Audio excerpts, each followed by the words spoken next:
அனைவருக்கும் வணக்கம்.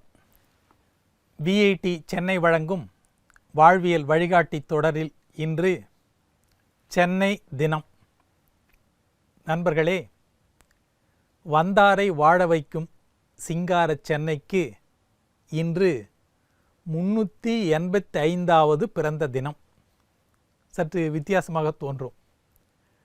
வணிகம் செய்வதற்காக வந்த கிழக்கிந்திய கம்பெனி 1639ஆம் ஆண்டு ஆகஸ்ட் மாதம் 22ஆம் தேதி இதே நாளில் சென்னையை விலைக்கு வாங்கியது.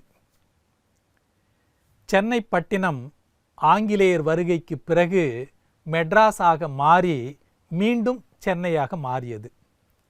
கடந்த 2004ஆம் ஆண்டு முதல் ஆண்டுதோறும் ஆகஸ்ட் மாதம் 22ஆம் தேதி சென்னை தினம் கொண்டாடப்படுகிறது. இந்தியாவின் முதல் மாநகராட்சி என்கிற பெருமை சென்னைக்கு உண்டு.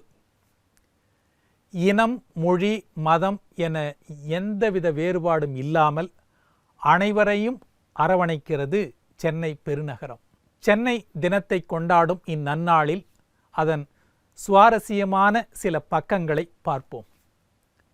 இன்றைய நவீன சென்னை 385 ஆண்டுகளுக்கு முன்பு சென்னை பட்டணம் என்பதிலிருந்து தொடங்கியது. இத்தருணத்தில் காலத்தை வென்று நிற்கும் சென்னையின் முக்கிய 3 அடையாளங்களை பார்ப்போம். ஒன்று, நீங்கள் அனைவரும் அறிந்த செயின்ட் ஜார்ஜ் கோட்டை. ஆங்கிலேயர்களால் 1639இல் இக்கட்டிடம் கட்டப்பட்டது. சென்னையின் முதல் கட்டிடம் இதுதான்.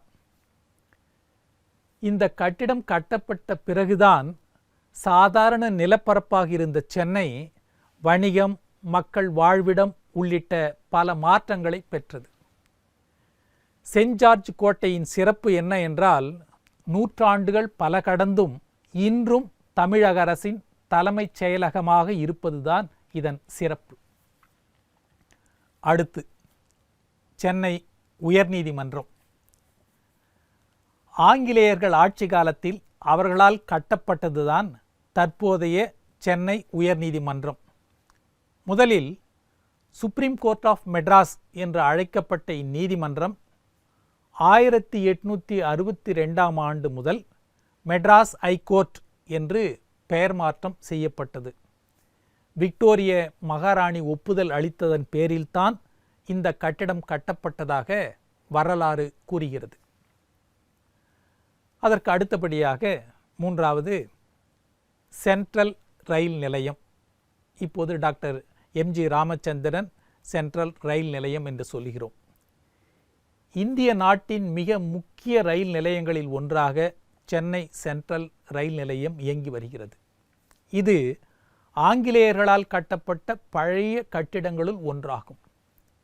சென்னையின் முதல் ரயில் நிலையம் எனும் பெயரினை பெற்ற ராயபுரம் ரயில் நிலையம் 1856இல் கட்டப்பட்டதாகும். இது இந்தியாவின் மிக பழமையான ரயில் நிலையம் என்றும் கூறப்படுகிறது. கிழக்கிந்திய நிறுவனத்தின் வர்த்தகத்திற்கு உறுதுணையாக இருக்கும் வகையில் மதராசப்பட்டினத்தில் பல்வேறு வசதிகள் கொண்டு வரப்பட்டன. அவற்றில் காலப்போக்கில் பல விஷயங்கள் மறைந்து போயின. என்றாலும் மறக்க முடியாத 3 அடையாளங்களை இப்போது பார்ப்போம். ஒன்று, பக்கிங்காம் கால்வாய் போக்குவரத்து. வர்த்தகத்தை குறிக்கோளாக கொண்டு செயல்பட்ட ஆங்கிலேயர்களின் கண்ணிகள் பட்டது பக்கிங்காம் கால்வாய். இந்த கால்வாய் சென்னைக்குள் மட்டுமின்றி ஆந்திரா வரை 800 கிலோமீட்டருக்கு மேல் நீண்டிருந்தது. இதனை ஆங்கிலேயர்கள் மிகச் சரியாக பயன்படுத்தி கொண்டனர். 19ஆம் நூற்றாண்டில் மிக முக்கிய வழித்தடமாக இது காணப்பட்டது. வர்த்தகம் மேம்பட இந்த கால்வாய் மிக முக்கிய பங்காற்றியது. 1870களில் சென்னையில் மிகப்பெரிய பஞ்சம் ஏற்பட்ட போது உணவு தானியங்கள் கொண்டு வர உறுதுணையாக இருந்து 7.5 லட்சம் தமிழர்களின் உயிரை காப்பாற்றியது இது. தற்போது இதனுடைய நிலை தலைகீழாக மாறிவிட்டது. ஆக்கிரமிப்புகளாலும் கழிவுகளாலும் மாசடைந்து முற்றிலும் பயன்படுத்த முடியாத நிலைக்கு இந்த கால்வாய் தள்ளப்பட்டிருக்கிறது. இரண்டாவது, டிராம் வண்டி. ஆங்கிலேயர்கள் கொண்டு வந்த போக்குவரத்து சாதனங்களில் வித்தியாசமானது டிராம் வண்டிகள்.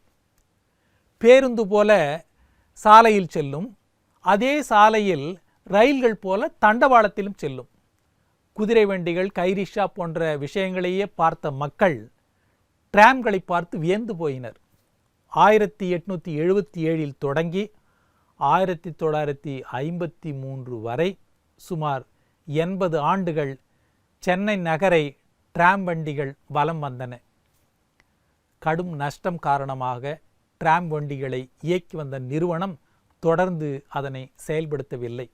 அதன் பின்னர் வரலாற்றின் சுவடிகளாக டிராம்கள் பதிந்துவிட்டது. நிறைவாக டபுள் டெக்கர் பேருந்து. நாட்டிலேயே முதல் முறை டபுள் டெக்கர் பேருந்து இயக்கப்பட்டது மும்பையில்தான். அதன் பிறகு விரிவுபடுத்தப்பட்ட போது சென்னையிலும் பயன்பாட்டிற்கு அந்த டபுள் டெக்கர் பேருந்து வந்தது.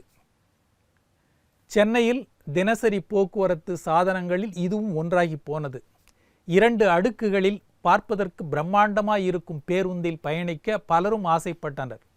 சுற்றுலா பயணிகளை இது மிகவும் கவர்ந்த ஒன்றாக இருந்தது. ஆனால் ஒரு கட்டத்தில் சென்னை மாநகருக்கு ஏற்ற பேருந்தாக இல்லை என்று முடிவுக்கு வந்தனர். அதன் பிறகு அப்படியே வழக்கத்திலிருந்து நீக்கிவிட்டனர். இதுபோல சென்னை மக்கள் தவறவிட்ட விஷயங்கள், அனுபவங்கள் ஏராளமாக இருக்கின்றன. வரலாற்றின் பக்கங்களில் மறக்க முடியாத எத்தனையோ பதிவுகளை கொண்டது சிங்கார சென்னை. சரித்திர புகழ் வாய்ந்த சம்பவங்களும் நிகழ்வுகளும் சென்னையில் அரங்கேறி இருக்கின்றன.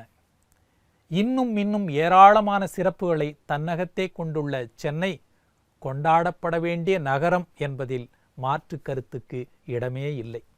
மீண்டும் நாளை சந்திப்போம்.